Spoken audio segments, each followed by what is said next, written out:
Bonjour à tous, dans mes 4 vérités, aujourd'hui, je reçois le politologue et diplomate Claude Sailly Soumaoro. Avec vous, nous parlerons essentiellement de l'avènement du Parti unifié. Bonjour Monsieur Soumaoro. Bonjour. Et merci d'avoir accepté notre invitation. Alors, les politiques du RHDP nous disent que l'avènement de ce Parti unifié est synonyme ou est gage de paix, de stabilité. Sur quoi reposerait cette réflexion et pourquoi et en quoi la stabilité de la Côte d'Ivoire dépendrait-elle surtout de cette coalition qui maintenant s'est muée en parti politique?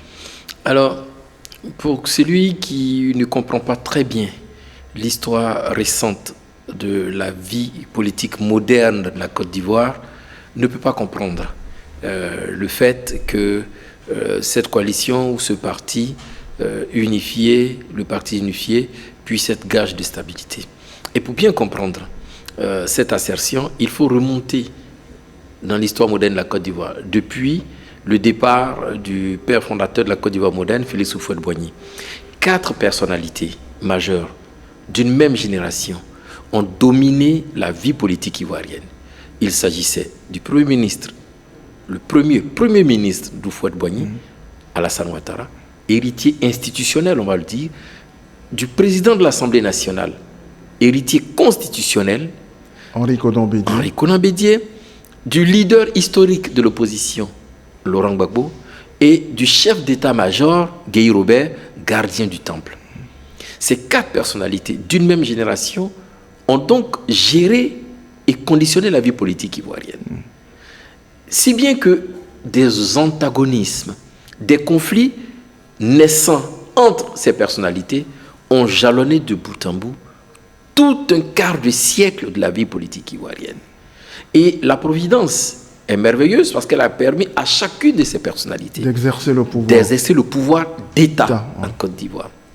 Quand aujourd'hui, le président Ouattara et le président Bédié acceptent de se mettre ensemble de sorte à garantir la paix et l'harmonie en Côte d'Ivoire, ce qui permettra in fine de se projeter dans les années à venir, il est bien évident que cette coalition, cette alliance, cette entente-là est profitable d'abord pour les partis, mais surtout pour la Côte d'Ivoire, pour la sous-région.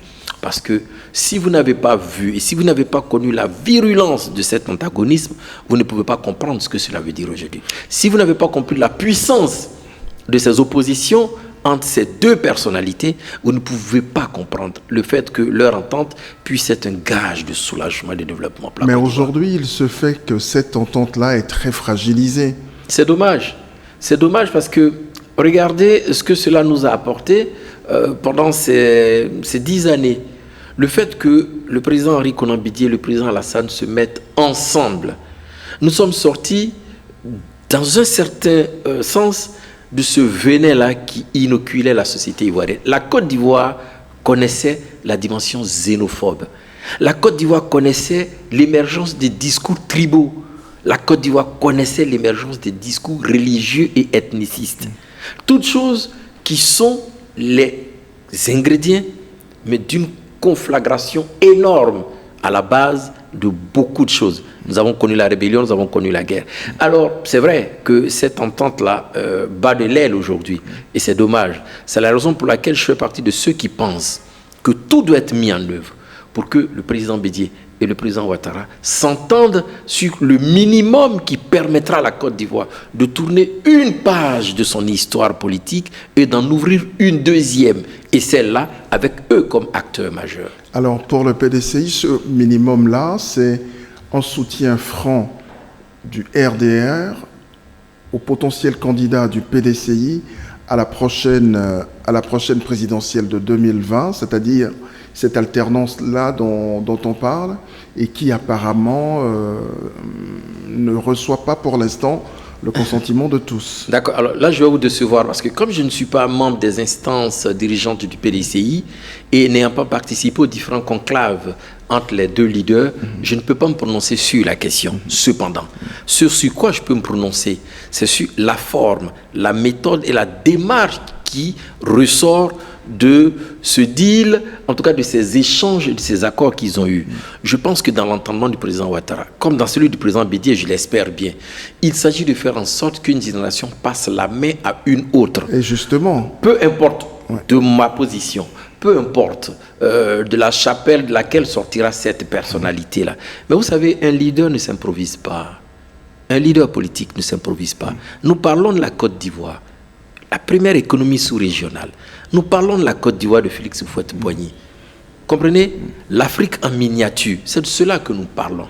Nous ne plaisantons pas. Oui. Quand vous citiez tout à l'heure ces 4 personnalités qui ont marqué l'histoire récente de la Côte d'Ivoire, vous avez omis une autre personnalité, Guillaume Soro. Non, qui n'est pas de cette génération. Non, ne faites pas d'amalgame, qui n'est pas de cette génération. Mais il reste quand même une figure... Ah, je n'ai pas dit le contraire. Je parle des 4 personnalités qui ont, à la mort du président, et je vous ai cité avec titre à l'appui, je parle des héritiers d'Houphouët-Boigny. Héritiers institutionnels, héritiers constitutionnels, héritiers militaires et héritiers entre guillemets, leader politique, leader de l'opposition. Vous approuvez ce qu'a dit le président de la République, le président du RHDP, M. Alassane Ouattara, à l'occasion de cette Assemblée générale, quand il dit « Le président Bédié et moi, nous devrions nous donner la main pour transférer le pouvoir à une nouvelle génération d'acteurs politiques ». C'est un discours majeur. C'est un discours historique. Majeur ou un discours fondateur? C'est un discours majeur. C'est un discours historique.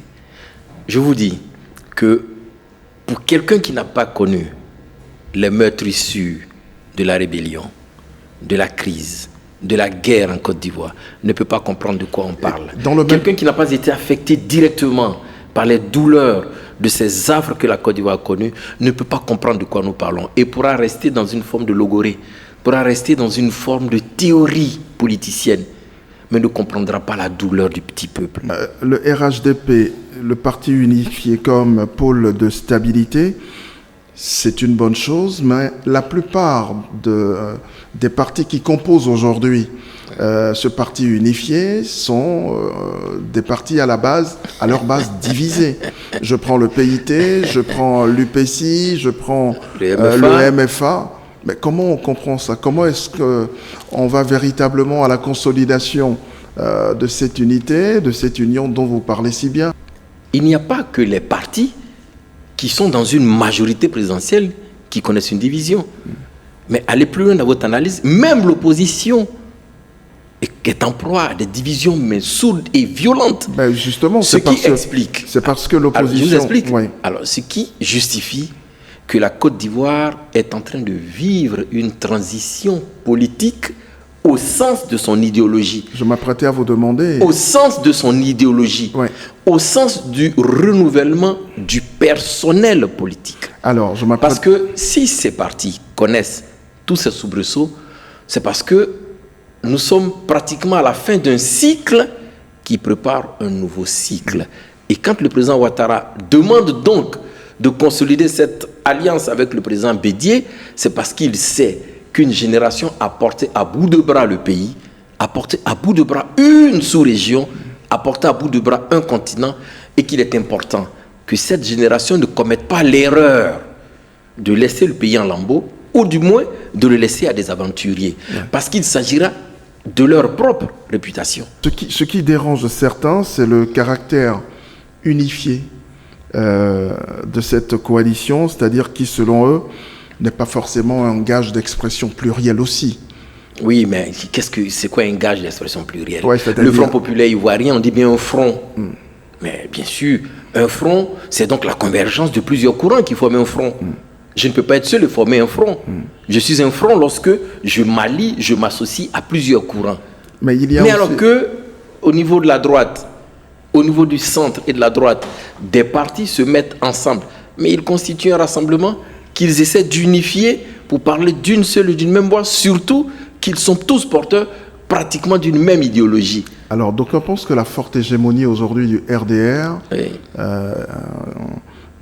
sur les autres partis qui n'y sont pas très influents, à part l'UDPCI, viserait plutôt à élargir la base électorale du RDR dans la perspective de conserver tout simplement le pouvoir. Vous allez en Allemagne, vous allez en France.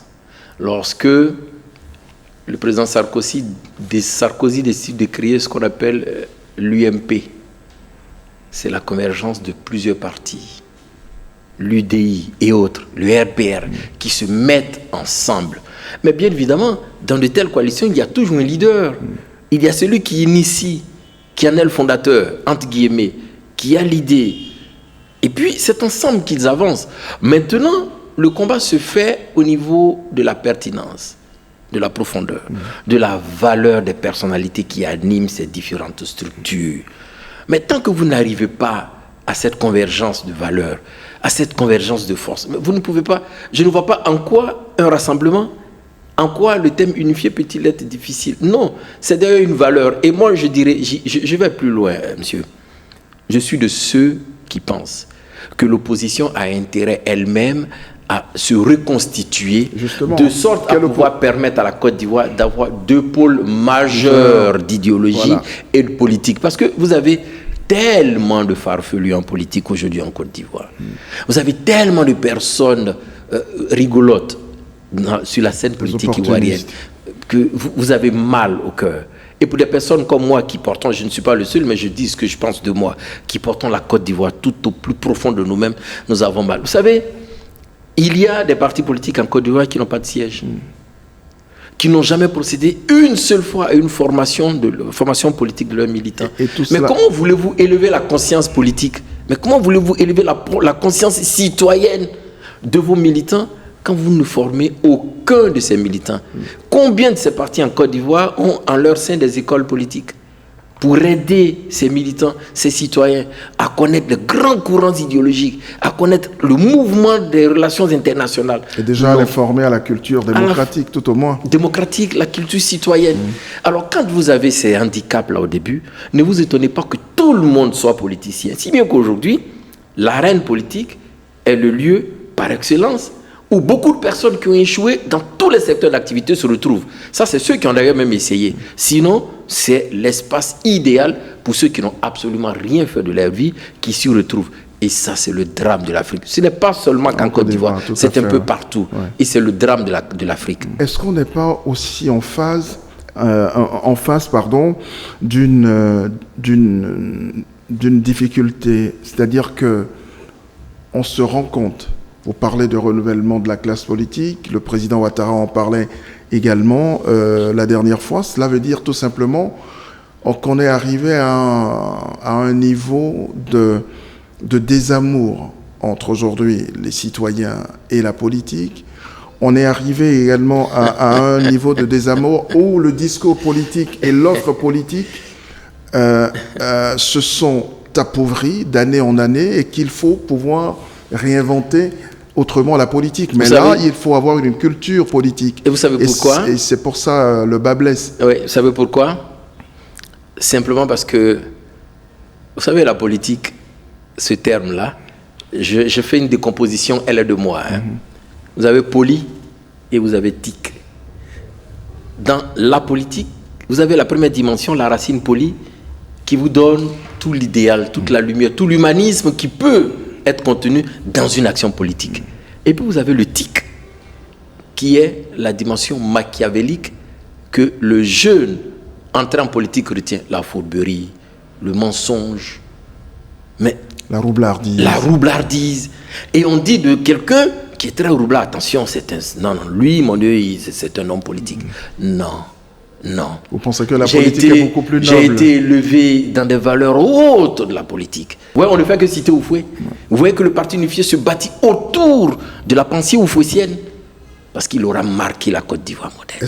Vous avez vu qu'il y a quelques jours, on a fêté Mandela et vous avez vu les personnalités qui sont allées le fêter parce qu'il aura compris que l'action politique s'écrit dans de l'airain et non pas sur du sable. Et c'est la raison pour laquelle le président Ouattara demande que ces aînés-là acceptent de se mettre ensemble et qu'ils comprennent que le combat n'est pas pour eux aujourd'hui. Ils ont tout obtenu. Au soir de leur carrière politique, ils disent attention, c'est vrai, nous avons tout obtenu, mais permettons que ceux qui viendront après nous bénéficient de l'expérience. Mais qu'ils profitent aussi des faiblesses de nos actions pour se corriger et que demain, eux aussi disent qu'ils se reconnaissent en nous. Je pense que c'est tout le sens de l'héritage à léguer à la nouvelle génération qui constitue le substrat du combat qu'il est en train de mener. Alors, toute dernière préoccupation, certains ont pensé que ce discours était ambigu, tout simplement parce que le président n'a pas dit très clairement, voilà, je vais passer la main. Alors, est-ce que c'était le moment? D'accord, vous me parlez de quelqu'un qui vient d'être élu il y a juste 2 ans. C'est-à-dire qu'il était candidat à une élection présidentielle, qui a été élu au suffrage universel, qui est à mi-mandat et qui dit je passe la main. Non, c'est pas comme cela que les choses se font. Ce n'est pas comme cela. Et d'ailleurs, dans tous les pays où cela est arrivé... Lui-même, il avait déjà dit qu'en 2020... Oui, mais vous avez vu, je crois qu'il a très bien compris que c'était un danger parce que les vannes ont été ouvertes et tout le monde, tous les aventuriers ont pensé... Je vous jure qu'il n'y a qu'en Afrique où tout le monde est convaincu d'avoir un destin national. Tout le monde est convaincu. Regardez lorsque les rumeurs de formation d'un gouvernement est annoncée, lorsque la rumeur est annoncée, pardonnez, mais tout le monde est persuadé qu'il sera nommé ministre. Ce n'est qu'en Afrique que ça se voit. Alors que dans certains États, vous avez des ministres. Mais regardez en France, Nicolas Hulot, pressé d'ailleurs de quitter le gouvernement, tout en ayant marqué de son empreinte son passage. Nous, on ne se pose même pas la question de savoir ce qu'on viendra faire dans un gouvernement. L'essentiel est d'y être. Et puis après, on va réfléchir. Les autres savent ce qu'ils viennent y faire et ils demandent à y entrer, ou du moins sont même sollicités. C'est difficile. Le simple fait qu'il ait dit il y a quelques années qu'il passerait la main a été la vanne. Je pense que le recadrage qui est en train d'être fait permettra à tous ceux qui pensent avoir, parce que c'est le peuple qui donne l'onction, mais les aînés ont le devoir d'encadrer tous ceux qui veulent venir. L'objectif, c'est de faire en sorte que la Côte d'Ivoire rayonne et qu'elle reste ce qu'elle est et qu'elle ne soit pas le jeu d'aventuriers ou de personnes sans vision partagée. Et je pense que c'est cela qui doit animer le président Ouattara et le président Bédié. Et je suis de ceux qui pensent qu'il faut qu'ils arrivent à une entente et que tous les extrêmes se taisent, que tous les faucons se taisent pour arriver à une voie médiane. Et ce que je dis est valable pour l'opposition, qu'elle arrive à parler d'une seule voix pour qu'ensemble les Ivoiriens se retrouvent. Parce que nous avons assez souffert pour rester dans des combinaisons égoïstes et personnelles. Je vous remercie et très bonne journée. C'est moi. Et bonne continuation à vous. Merci.